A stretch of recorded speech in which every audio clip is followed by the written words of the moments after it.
बच्चों, आइए आज हम बीएसटी का 7 चैप्टर निर्देशन यानी डायरेक्टिंग स्टार्ट करेंगे। ये बहुत ही कॉमन वर्ड है। आपने ये वर्ड अभी कहाँ कहाँ सुना है, बता सकते हैं? सबसे पहले मैं आपको बताना चाहूँगी, ये वर्ड आपने मूवीज़ के साथ सुना होगा कि this movie is directed by this and this director, है ना बच्चों? मैं सही हूँ अगर, तो आप ये मूवी के नाम से ही डायरेक्शन वर्ड को जानते होंगे कि किसी मूवी को बनाने में डायरेक्शन का क्या रोल है। आपको कहीं ना कहीं समझ में आता होगा कि अगर स्क्रिप्ट सही है, स्टोरी लाइन सही है, कास्टिंग सही है, लेकिन डायरेक्शन प्रॉपर नहीं है तो वो मूवी क्या हो जाती है? फ्लॉप हो जाती है या अपने मार्केट में चलती नहीं है। बच्चों, दैनिक जीवन में डायरेक्शन कहाँ से स्टार्ट होता है, पहले हम इसे छोटे छोटे उदाहरणों से समझते हैं।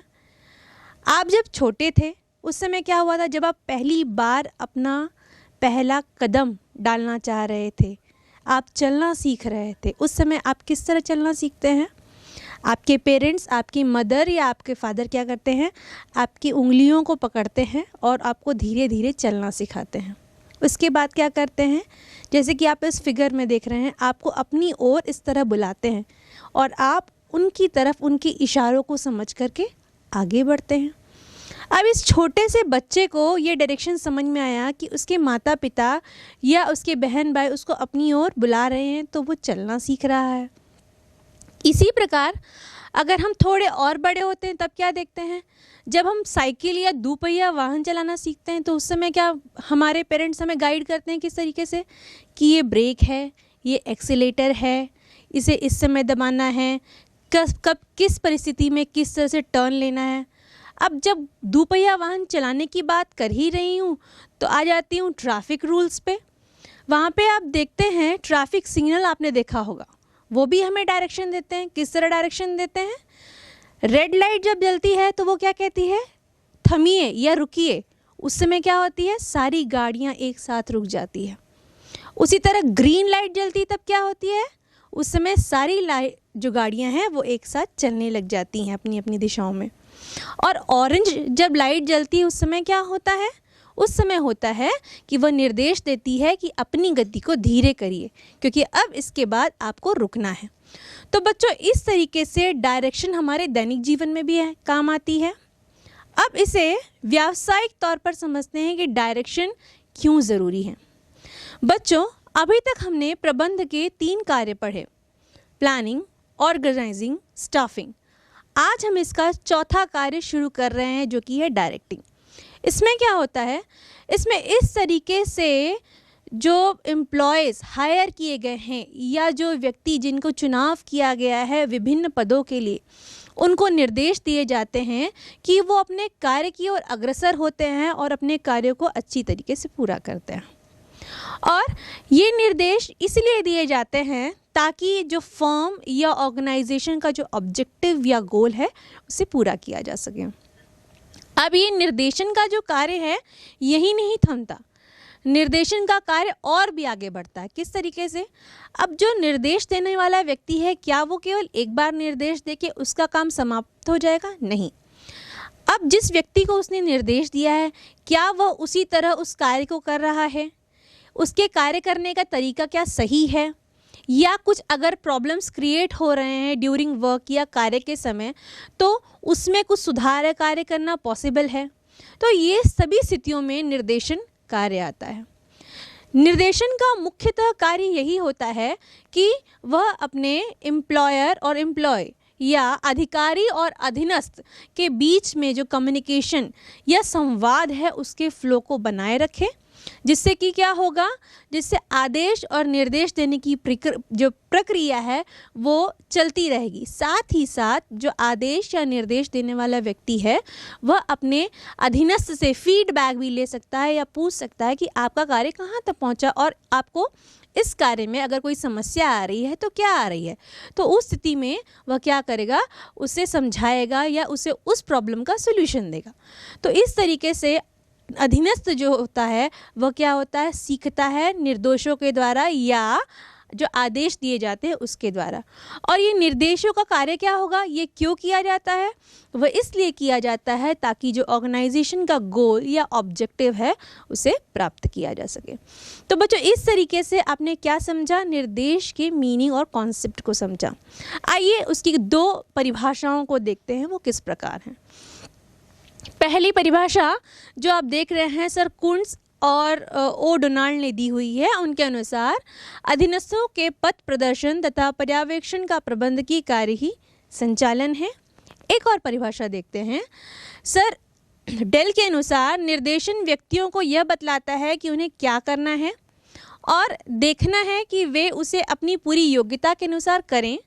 साथ ही इसमें काम सौंपना, कार्यविधि स्पष्ट करना, यह देखना कि गलतियों को सुधार हो गया है या मौके पर निर्देश देना तथा आवश्यक रूप से आदेश देना शामिल है। तो बच्चों इन 2 परिभाषाओं से हम निष्कर्ष निकाल सकते हैं निर्देशन की, कि निर्देशन वह प्रक्रिया है जिसमें कि जो निर्देश देने वाला व्यक्ति या अधिकारी होता है वह अपने अधीनस्थों को इस तरीके से निर्देश देता है कि वह अपने कार्य को अच्छी तरीके से पूरा करे और उसकी ओर अग्रसर हो। और निर्देश जो देने वाला व्यक्ति है अर्थात अधिकारी, उसका कार्य यहीं समाप्त नहीं होता, उसका कार्य इसके आगे भी होता है कि जो कार्य जब प्रोसेस में है उस समय अगर कोई समस्या उत्पन्न हो रही है कार्य से रिलेटेड, तो उसके प्रॉब्लम्स के सॉल्यूशंस फाइंड आउट करना और अपने अधीनस्थ की मदद करना, ताकि फाइनली जो अल्टीमेट ऑर्गेनाइजेशन का जो गोल है, जो संगठन का ऑब्जेक्टिव डिसाइड किया है, उसको प्राप्त किया जा सके। बच्चों कॉन्सेप्ट और परिभाषा को जानने के बाद आइए हम निर्देशन की विशेषताओं की ओर चलते हैं। निर्देशन की विशेषताएं कुछ इस प्रकार हैं। पहली विशेषता इस तरह कहती है कि निर्देशन गतिशीलता प्रदान करता है। इसका मतलब हम इंग्लिश में इसे कह सकते हैं इट इनिशिएट्स एक्शन। देखिए अभी तक जब हमने 3 फंक्शन पढ़े या 3 कार्य पढ़े, उसमें क्या किया, पहले में प्लान किया, नियोजन किया कि हमें ये कार्य करना है, इसके द्वारा कराना है। फिर क्या संगठन में किया, हमने पोस्ट डिफाइन की, हमने संगठन किस तरह का होगा वो डिफाइन किया। अब संगठन में जान डाली, किस तरह जान डाली, उसमें नियुक्तिकरण करके। अब नियुक्त हो गया पदाधिकारी, अब उसके बाद क्या होता है, इन पदाधिकारियों को क्या करना है, हमें निर्देश देना है। जब निर्देश दिया जाएगा तभी वो क्या करेंगे, एक्शन करेंगे या अपने कार्य की शुरुआत करेंगे। तो ये जो फंक्शन या ये जो कार्य होता है ये इनिशिएट करता है फंक्शन को या किसी भी कार्य को गतिशीलता प्रदान करता है, हम कह सकते हैं। इसके बाद इसका दूसरा जो विशेषता है वो इस प्रकार है कि निर्देशन जो है एक सतत प्रक्रिया, इट्स अ कॉन्टिन्यूस प्रोसेस। कैसे कॉन्टिन्यूस प्रोसेस है, जैसे मैंने आपको बताया कि कार्य के शुरू में निर्देश दिया कि आपको भाई कार्य इस तरह करना है, क्या वहाँ निर्देशन का कार्य समाप्त हो गया? नहीं, मैंने आपको जैसे बताया कि निर्देशन का कार्य सतत है, क्योंकि जो अधीनस्थ को अधिकारी हमेशा अंडर ऑब्जर्वेशन रखता है कि जो कार्य उसे दिया गया है क्या वह कार्य को उस प्रकार अच्छी तरह से कर रहा है या कार्यों में कोई त्रुटि हो रही है या कोई प्रॉब्लम्स आ रही हैं, तो उन त्रुटियों को सुधारा जाए या उन प्रॉब्लम्स के लिए सॉल्यूशंस फाइंड आउट किए जाए। तो इस तरीके से हम ये कह सकते हैं कि जो निर्देशन है वह एक सतत प्रक्रिया है। इसके बाद जो तीसरी विशेषता है वह इस प्रकार है कि जो निर्देशन है प्रबंध के प्रत्येक स्तर पर आवश्यक होती है। It needed at all level of management, चाहे टॉप लेवल मैनेजमेंट हो, चाहे मिडिल लेवल मैनेजमेंट हो, चाहे लोअर लेवल मैनेजमेंट हो, निर्देशन हर जगह ज़रूरी है। क्या होगा, टॉप लेवल वाले क्या करेंगे, मिडिल वालों को निर्देश देंगे, मिडिल लेवल क्या करेगा, लोअर लेवल को निर्देश देगा, और इस तरीके से हम कह सकते हैं हर लेवल पे निर्देशन देना ज़रूरी है या डायरेक्शन होना ज़रूरी है। इसके बाद अगली विशेषता इस प्रकार आती है कि निर्देशन का प्रवाह ऊपर से नीचे की ओर होता है। जैसे मैंने आपको बताया it's flows from top to down, top level lower level middle level को देगा और मिडिल लेवल क्या करेगा, लोअर लेवल को देगा। तो फ्लो क्या दिखा रहा है, ऊपर से नीचे की ओर दिखा रहा है। इसके बाद अब हम 5वीं विशेषता पे आएंगे जो कि इस प्रकार है, विभिन्न तत्वों का समूह होता है। क्या है, कह रहा है कि it is a group of various elements. देखिए 4 तत्व हैं जिसे हम विस्तृत रूप से बाद में पढ़ेंगे, लेकिन हम इसके बारे में छोटी सी जानकारी ले लेते हैं। इसके 4 तत्व कौन कौन से होते हैं। इसका जो पहला तत्व होता है पर्यवेक्षण होता है, दूसरा तत्व होता है अभिप्रेरण होता है, तीसरा तत्व होता है नेतृत्व होता है, और चौथा तत्व जो होता है वो संदेश वाहन होता है। पहले तत्व जो मैंने पर्यवेक्षण बताया उसे इंग्लिश में सुपरविजन कहते हैं। दूसरा तत्व जैसे मैंने बताया अभिप्रेरण, इसे मोटिवेशन कहते हैं इंग्लिश में। तीसरा तत्व जैसे मैंने बताया नेतृत्व, इसे लीडरशिप कहते हैं इंग्लिश में। और संदेश वाहन चौथा तत्व मैंने बताया, इसे इंग्लिश में कम्युनिकेशन कहते हैं। इसके बाद हम अगली विशेषता की ओर चलते हैं। इसकी अगली विशेषता कुछ इस प्रकार है कि यह मानवीय घटक से संबंधित है, related to human factor. But obvious अगर मानवों के ऊपर कार्य कर रहे हैं, मानवों को पदाधिकारी बना रहे हैं, किसी ऑर्गेनाइजेशन में मानव ही पदाधिकारी हैं, तो उनको ही निर्देश दिया जाएगा। तो हम इससे ये कह सकते हैं कि यह मानवीय घटक से संबंधित है। इसका अंतिम विशेषता ये कहती है कि ये तिहरे उद्देश्य के लिए कार्य करती है, अर्थात ट्रिपल ऑब्जेक्टिव्स। पहला ऑब्जेक्टिव क्या होगा कि लोगों से काम करवाना अपने अधीनस्थों से, ठीक है। दूसरा ऑब्जेक्टिव क्या होगा कि फर्म या ऑर्गेनाइजेशन का क्या करना, फर्म या ऑर्गेनाइजेशन का जो गोल है उसको अचीव करना। और तीसरा ऑब्जेक्टिव क्या होगा, अधीनस्थ और अधिकारी के बीच में जो टर्म्स या रिलेशनशिप होगा या उनके बीच में जो बॉन्डिंग होगी उनको मजबूत करना। तो इस तरीके से हम कह सकते हैं ये तिहरे उद्देश्य के लिए कार्य करती है। और अब हम अगर इसका निष्कर्ष निकालें तो इसका निष्कर्ष इस प्रकार निकाल सकते हैं कि निर्देशन जो है वो इतना महत्वपूर्ण है कि निर्देशन के बिना कार्य कर पाना असंभव है। विशेषताओं को जानने के बाद आइए हम निर्देशन के महत्व की ओर बढ़ते हैं। निर्देशन का महत्व समझने से पहले जैसे मैंने आपको बताया था एक एग्जाम्पल कि कोई भी अच्छी मूवी जो है, अच्छी स्टोरी लाइन, अच्छी स्क्रिप्ट, अच्छे कास्टिंग के साथ होने के बाद भी अगर डायरेक्शन अच्छा नहीं है तो वह मूवी फ्लॉप हो जाती है। वहाँ उसका महत्व हम समझते हैं। उसी प्रकार अगर हम ट्रैफिक नियमों को देखें, अगर हम उन ट्रैफिक सिग्नल्स का पालन नहीं करें तो हम देखते हैं कि वहाँ एक्सीडेंट्स की संभावना होती है। इसके अलावा आप कई बार अपने दैनिक जीवन में देखते हैं कि ट्रेन जब जाती है तो वहाँ पर लिखा रहता है क्रॉसिंग की जगह पर कि ट्रेन जब जा रही है या ट्रेन के लिए जो सिग्नल रेड है और वो दो पोल्स गिरे हुए हैं, उस समय आपको उस सिग्नल को क्रॉस नहीं करना है। लेकिन कई लोग आप देखते होंगे कि उन सिग्नल्स को क्रॉस करके हड़बड़ी में जाते हैं। उस सिग्नल्स को क्रॉस करने से क्या होता है, समटाइम्स एक्सीडेंट्स पॉसिबल हो जाते हैं जो कि मिस हैपनिंग हो जाती है और ऐसा नहीं होना चाहिए। तो निर्देशन को फॉलो करना बहुत ज़रूरी है। निर्देशन का महत्व हम यहीं से समझते हैं। ये तो गैर व्यावसायिक या दैनिक जीवन पे हमने इसका महत्व समझा। आइए अब व्यावसायिक तौर पर हम इनके विभिन्न बिंदुओं में महत्व को जानेंगे। पहला बिंदु इस प्रकार है। पहला बिंदु कहता है क्रियाओं का प्रारंभ या गतिशीलता प्रदान करना, इनिशिएट्स एक्शन। जैसे कि मैंने आपको पहले ही बताया कि एक्शन को इनिशिएट करते हैं। प्लानिंग में क्या हुआ, नियोजन किया हमने, प्लानिंग की, उसके बाद हमने ऑर्गेनाइजेशन में क्या किया, पोस्ट डिक्लेयर किए, पोस्ट में अब पदाधिकारी डाल दिए, उनमें जान डाल दी, सब कुछ हो गया। अब पदाधिकारी को यही नहीं पता है कि उनको करना क्या है, देन क्या होगा उसके बाद, वो किस तरह से अपने ऑर्गेनाइजेशन के ऑब्जेक्टिव को पूरा कर पाएंगे। इट्स नॉट पॉसिबल, ये हो ही नहीं सकता। अगर किसी व्यक्ति को ये पता ही नहीं कि उसे क्या कार्य करना है तो वह किस तरीके से अपने कार्य को अच्छे तरीके से पूरा करेगा, उसके लिए निर्देशन की आवश्यकता होती है। इसलिए यहाँ कहा गया है कि इट इनिशिएट्स एक्शन, वो वहाँ पे एक्शन का या गतिशीलता प्रदान करता है, इस तरह का कार्य करता है। दूसरा बिंदु हम आते हैं। दूसरा महत्व इस तरीके से है कि यह अभिप्रेरण का माध्यम है। It is a means of motivation. देखिए कैसे है मीन्स ऑफ मोटिवेशन।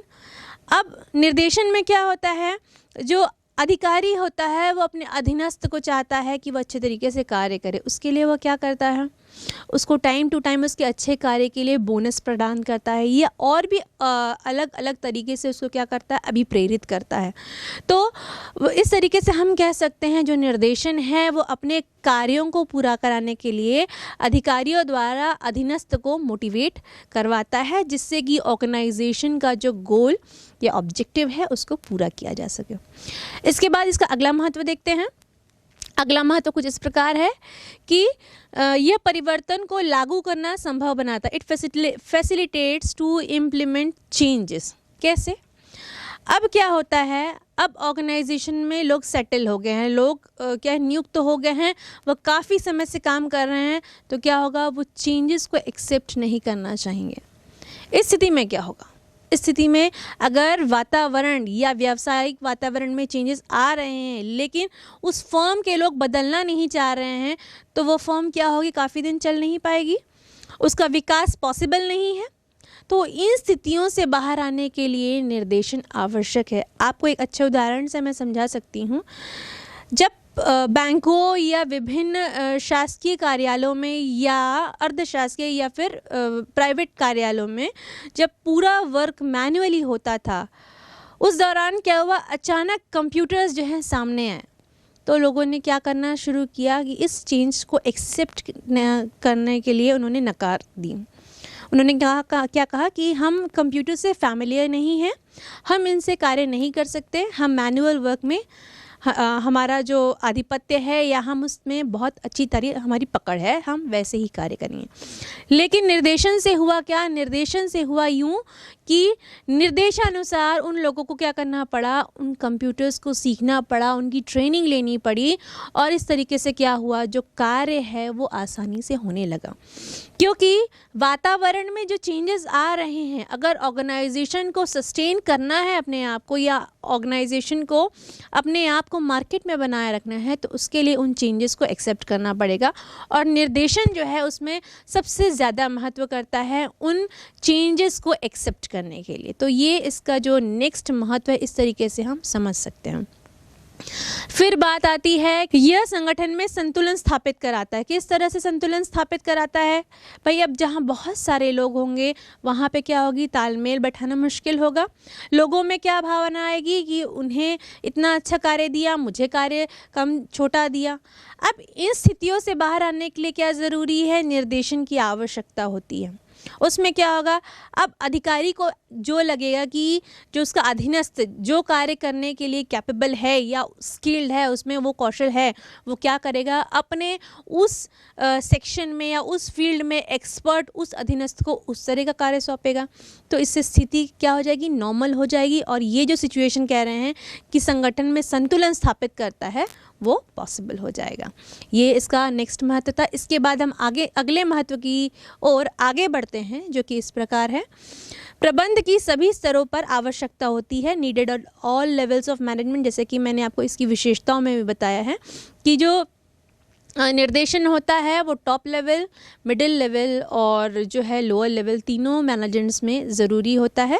इसके बाद इसका अगला महत्व है उपक्रम को स्थायित्व, यानी स्टेबिलिटी ऑफ इंटरप्राइज। किस तरह से स्टेबल करेगा, निर्देशन से क्या होता है, किस तरीके से ऑर्गेनाइजेशन के गोल को अचीव किया जा सकता है, और जो उस अचीवमेंट के लिए जो कार्य किया जा रहा है, उस कार्य में अगर कोई प्रॉब्लम आ रहे हैं तो उन प्रॉब्लम्स का सोल्यूशन किस तरह से फाइंड आउट किया जा सकता है।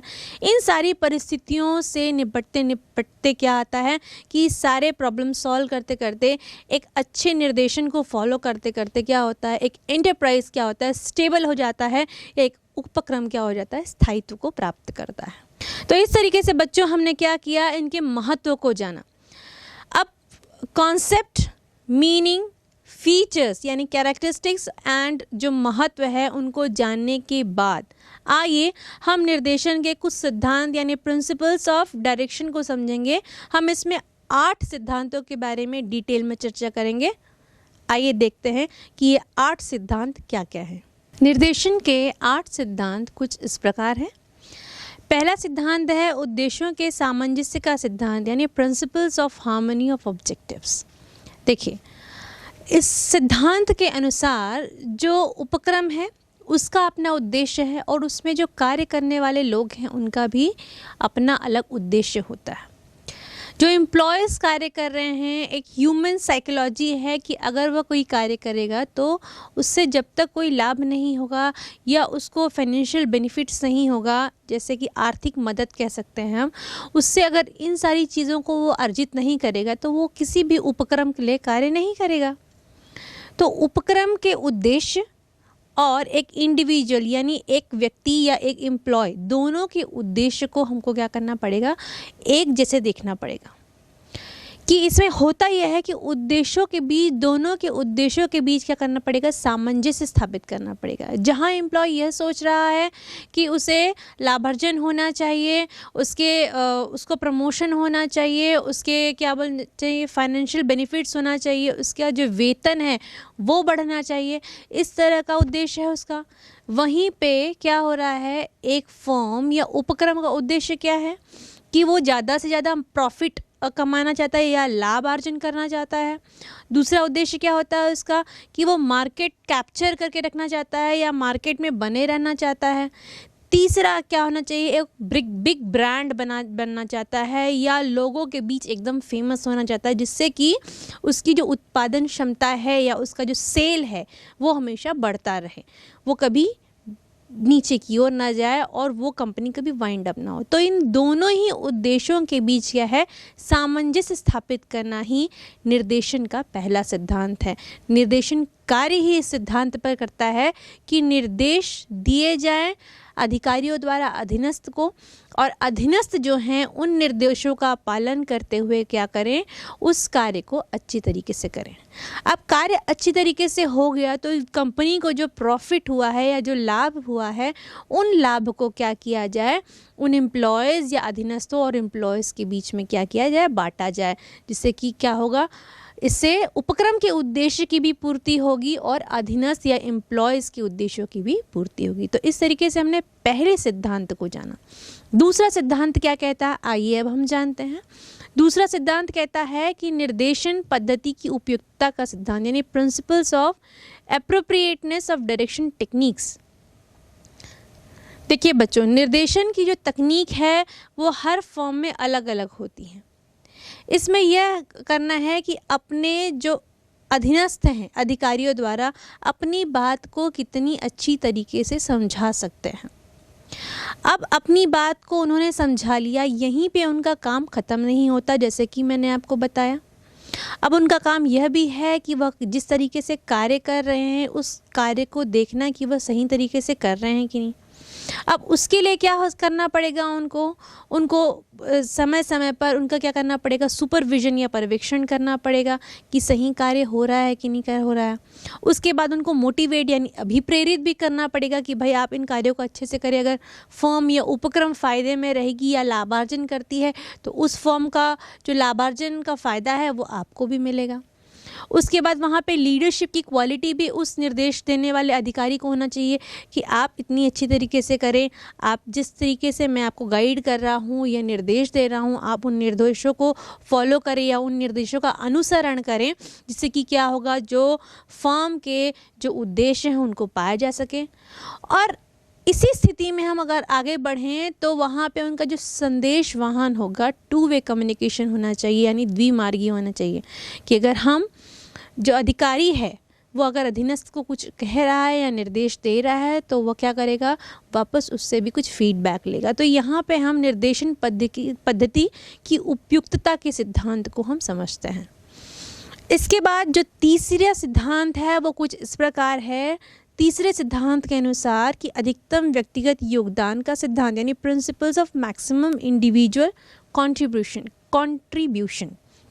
इसके अनुसार प्रत्येक एम्प्लॉय या उस फर्म में काम करने वाला हर व्यक्ति अपने ऑर्गेनाइजेशन या संगठन के जो उद्देश्य हैं उसकी प्राप्ति के लिए अपने समर्पण भाव से कार्य करे और अपना 100% दे। ये कब पॉसिबल है, जब वो क्या मोटिवेट रहे या अभिप्रेरित रहे या उसको ऐसा लगने लगे कि नहीं ये करने से हमें कुछ फ़ायदा हो रहा है या हमारे उद्देश्यों की प्राप्ति हो रही है। तो इस स्थिति में इस सिद्धांत को फॉलो किया जा सकता है, जिसे कहते हैं अधिकतम व्यक्तिगत योगदान का सिद्धांत। इसके बाद हम चौथे सिद्धांत को जानते हैं। चौथे सिद्धांत के अनुसार आदेश की एकता का सिद्धांत।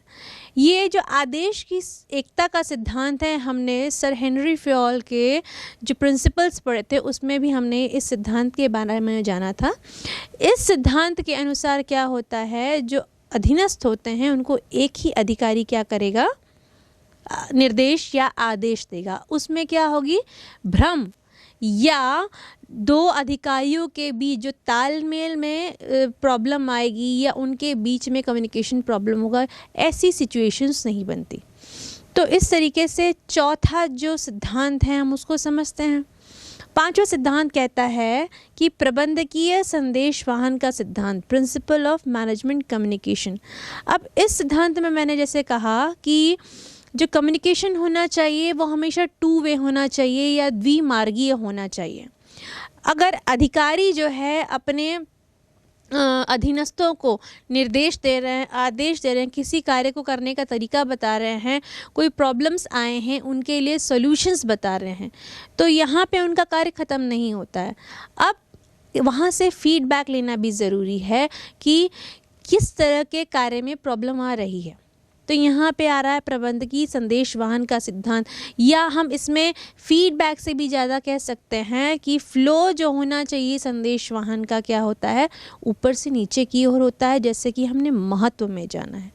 और फीडबैक की जो असली बात आती है वो आती है इसके 6वें सिद्धांत में, जो नेतृत्व का सिद्धांत है। नेतृत्व के सिद्धांत में क्या होगा, जो लीडर होगा वो अपने जो फॉलोअर्स क्या होगा, जो उनके पीछे कार्य कर रहे हैं, जो अधिकारी है, जो अपने अधीनस्थों को साथ लेके चल रहा है, यहाँ अधिकारी क्या होगा, लीडर होगा, और उसके फॉलोअर कौन होंगे, वो अधीनस्थ होंगे। ठीक है, तो जो लीडर है अपने फॉलोअर को लेके चल रहा है, वो जो फॉलोअर्स हैं या जो अधीनस्थ हैं वो क्या करें, अपने जो लीडर है उसकी बातों को माने, उनकी बातों को समझे और उनके दिए हुए निर्देशानुसार कार्य करें, और समय समय पर उनको फीडबैक भी दें। और साथ ही साथ जो लीडर है या नेतृत्व करने वाला व्यक्ति है या अधिकारी है वो क्या करे, वो उनसे फॉलो अप ले या फीडबैक ले और उनको आदेश और निर्देश देने के साथ साथ उनको अभिप्रेरित भी करें। तो बच्चों इस तरीके से हमने निर्देशन के जो 6 सिद्धांत हैं उनको जाना। आइए हम उसके 7वें सिद्धांत को जानते हैं। इसके बाद जो 7वां सिद्धांत आता है वो कुछ इस प्रकार है। 7वें सिद्धांत के अनुसार अनौपचारिक संगठन के प्रयोग का सिद्धांत, जिसे कहते हैं इंग्लिश में principle of use of informal organisation. अब क्या होता है, जो निर्देश का प्रवाह होता है फॉर्मल में ऑर्गेनाइजेशन में भी होता है और इनफॉर्मल ऑर्गेनाइजेशन में भी होता है। मैंने आपको पहले भी औपचारिक और अनौपचारिक संगठन क्या होता है, इसका कॉन्सेप्ट, इसकी मीनिंग अच्छी तरीके से इसके पहले के चैप्टर में समझाई है, जो कि आपको क्लियर है। तो अब औपचारिक या अनौपचारिक दोनों प्रकार के संगठनों में क्या होगा, निर्देश का प्रवाह होगा। अब अनौपचारिक में बस देखने की स्थिति यह उत्पन्न होती है कि वहाँ बात जो है उसका अर्थ का अनर्थ निकल जाता है। बस उन चीज़ों को ध्यान में रखना है और उन चीज़ों को ध्यान में रखते हुए क्या करना है, निर्देशों का पालन करना है, जो कि यह सिद्धांत अपने आप में कहता है। इसके बाद 8वां और अंतिम सिद्धांत है लगातार अनुसरण का सिद्धांत, यानी principle of follow up through. इसमें क्या है, मैंने जो फीडबैक या फॉलो अप वाली बात की थी कि जो सुपरवाइज़र है या पर्यवेक्षण करता है या जो लीडर है, जो नेतृत्व कर रहा है, जो अधिकारी है, वो क्या करेगा, अपने अधीनस्थों को क्या करेगा, हमेशा सुपरवाइज करेगा, उनका पर्यवेक्षण करेगा, उनके कार्यों को देखेगा कि उनकी कार्य की गति क्या है, उनकी कार्य की स्थिति क्या है, उनका कार्य कहाँ तक पहुँचा है। अगर कार्य में कोई समस्या आ रही है तो उन समस्याओं का निवारण किस प्रकार होगा। तो बच्चों इस तरीके से हमने जो निर्देशन के 8 सिद्धांत हैं उनको डिटेल में जाना। आइए इसके आगे हम बढ़ते हैं, निर्देशन के तत्वों को समझते हैं। निर्देशन के तत्व क्या होते हैं। जो निर्देशन के तत्व मैंने आपको फीचर्स में 4 बताए थे वो इस प्रकार हैं, जो कि आप बोर्ड पे देख रहे हैं। पहला है पर्यवेक्षण, फिर है अभिप्रेरण, फिर नेतृत्व और चौथा है संदेशवाहन। जैसे कि मैंने आपको पहले भी बताया, पर्यवेक्षण यानी क्या होता है, सुपरविजन। अब सुपरविजन में क्या होगा, इससे अभिप्राय यह है कि अधीनस्थों के दिन प्रतिदिन के कार्यों को की प्रगति की देखभाल व उनके मार्गदर्शन करने से है। इसमें क्या होगा, जो पर्यवेक्षक होगा वो क्या करेगा, जहाँ पे कार्य चल रहा है वहाँ जा कर के उनके दिन प्रतिदिन किस तरीके से कार्य चल रहे हैं, उनके कार्यों में कौन सी बाधाएं आ रही हैं, क्या उनके कार्यों का फ्लो ठीक है, क्या उनकी कार्य को जो गति मिलनी चाहिए वो उस गति से कार्य कर रहे हैं, इन सारी चीज़ों को वो क्या करेगा, ऑब्जर्व करेगा या देख रेख में रखेगा।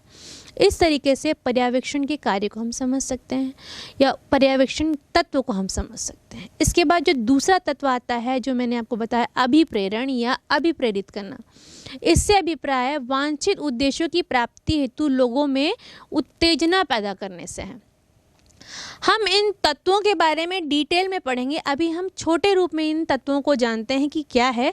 तो अगर छोटे रूप में अभिप्रेरण को समझें तो इसमें क्या होता है, इसमें अलग अलग तरह के लाभों को दिखाकर या लाभों को दे करके क्या किया जा सकता है, अभिप्रेरित या मोटिवेट किया जा सकता है। अगर हम उदाहरण के लिए लें, अगर फाइनेंशियल बेनिफिट्स दें किसी व्यक्ति को या किसी एम्प्लॉय को तो वो अच्छे से काम करेगा। उसी तरह अगर उसको कार्य करने, अच्छे कार्य के लिए कोई कार गिफ्ट ऑफर होगी तो ऑब्वियसली अच्छा कार्य करेगा। ये तो फाइनेंशियल बेनिफिट्स थे। लेकिन अगर दूसरे तरीके से देखें, हम उसको अप्रेज कोई कंपनी करती है, मान लीजिए कोई बहुत कंपनी का कुछ अच्छा एक फंक्शन चल रहा है, वहाँ पे उसके कार्य के लिए उसकी सराहना की जाती है, तो इतने लोगों के बीच जो उसकी सराहना होगी उससे भी वह क्या फील करेगा, अभिप्रेरित या फिर मोटिवेटेड फील करेगा। और वह क्या करेगा, फिर समर्पण भाव से अपने कंपनी के लिए, अपने फर्म के लिए, अपने उपक्रम के लिए कार्य करेगा। आइए इसके बाद हम इसके अगले तत्व की ओर चलते हैं। इसका अगला तत्व है नेतृत्व करना, जिसे हम लीडरशिप कहते हैं। लीडरशिप क्या होता है, इससे भी प्राय दूसरों को इस ढंग से प्रभावित करने से है ताकि वे सही कार्य करें। अब इसमें क्या होगा, लीडरशिप जैसे मैंने आपको सिद्धांत में भी बताया कि जो लीडर होता है वो क्या करता है, जो अपने फॉलोअर होते हैं उनको क्या करता है, उनको अपना अनुसरण करने को कहता है। वो खुद में अपनी इतनी क्वालिटी डेवलप करता है कि उसके जो अधीनस्थ होंगे या उसके फॉलोअर होंगे उसको फॉलो करेंगे, उसके कार्यों से अभिप्रेरित होकर के वो क्या करेंगे, उसके कार्यों से सीखेंगे और उस तरीके से कार्य को करना चाहेंगे। तो एक लीडरशिप क्वालिटी अपने आप में बहुत इंपॉर्टेंट रोल प्ले करती है निर्देशन में। इसके बाद जो अंतिम तत्व आता है वह है संदेश वाहन। संदेश वाहन से भी प्राय उन तथ्यों, विचारों, भावनाओं आदि को एक व्यक्ति से दूसरे व्यक्ति तक हस्तांतरण करने व समझने की कला से है। जैसे कि मैंने आपको पहले बताया, जो कम्युनिकेशन होता है वो 2 वे प्रोसेस होना चाहिए। 1 वे प्रोसेस होगा तो इट विल नॉट वर्क। मतलब अगर मैं केवल आपसे बात करूंगी और आपसे वह उत्तर नहीं चाहूँगी, अपने स्टूडेंट से वह उत्तर नहीं चाहूँगी, अगर प्रॉब्लम के सोल्यूशन नहीं चाहूँगी, तो क्या होगा, यहाँ पर मुझे समझ ही नहीं आएगा कि मेरे जो स्टूडेंट्स हैं उनको मेरी बात क्लियर हो रही है या नहीं। तो ऐसी ही सेम स्थिति क्या होती है, व्यावसायिक गतिविधियों में होती है कि अगर जो अधिकारी है वह अपने अधीनस्थों से कम्युनिकेशन 2 वे नहीं रखेगा तो वहाँ पे क्या होगा, वह उन सिचुएशंस को समझ ही नहीं पाएगा, उनकी मदद भी नहीं कर पाएगा और प्रॉपर उद्देश्यों की प्राप्ति हो भी नहीं पाएगी। तो इस तरह से बच्चों हमने इन शॉर्ट इन 4 तत्वों को समझा। आइए अब हम डिटेल में एक एक करके इन तत्वों को जानते हैं। सबसे पहले हम पर्यवेक्षण समझेंगे कि पर्यवेक्षण होता क्या है।